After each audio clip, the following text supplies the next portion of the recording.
Megan Lundstrom. Thank you for joining us today on the Fast Ride. You just heard from my co-founder at the Avery Center, Angie, and she talked about the bot. Next, I'm going to talk to you about the second B in trafficking, the business. So not only did I co-found the Avery Center, but I'm a researcher and a survivor. And much of my work today centers around understanding the economics of the commercial sex trade and how trafficking is fueled from a business lens. So I have two myths that I'm going to bust for you today about the business aspect of human trafficking. The first myth is that human trafficking only happens in big cities. The truth is that trafficking happens everywhere where money and vulnerabilities intersect. Trafficking happens in big cities, but it also happens right here in our own small communities.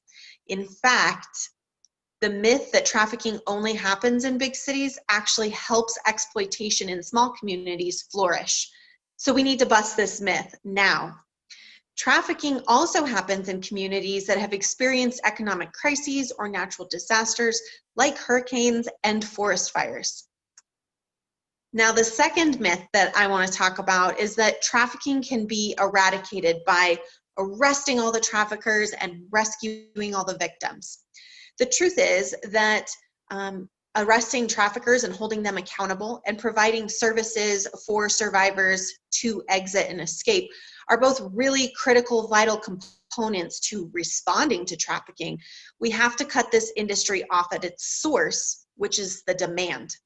Did you know that here in the United States, the likelihood of a sex trafficker being arrested for a forced or coerced sex act on a victim is 0.0000027%? That's crazy. That is because there are literally billions of demanded, forced, and coerced commercial sex acts that happen each year in the United States alone. So until we end demand, we won't see an end to trauma and exploitation, and traffickers will continue to find this a profitable business. Do you know what the most effective means of demand reduction is? Men connecting with their peers to challenge social norms about sex, power, and masculinity.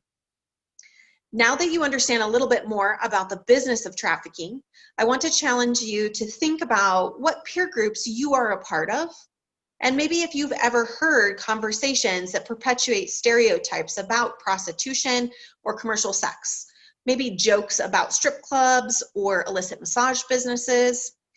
Then start thinking about how you might call in your peers the next time you hear these conversations and engage them in informing them about the realities of the harm of this business. At your next stop, you'll hear from another incredible field expert about another B. Ride safe, write down any questions you have, and I will see you at the end of your route to answer them. See you soon.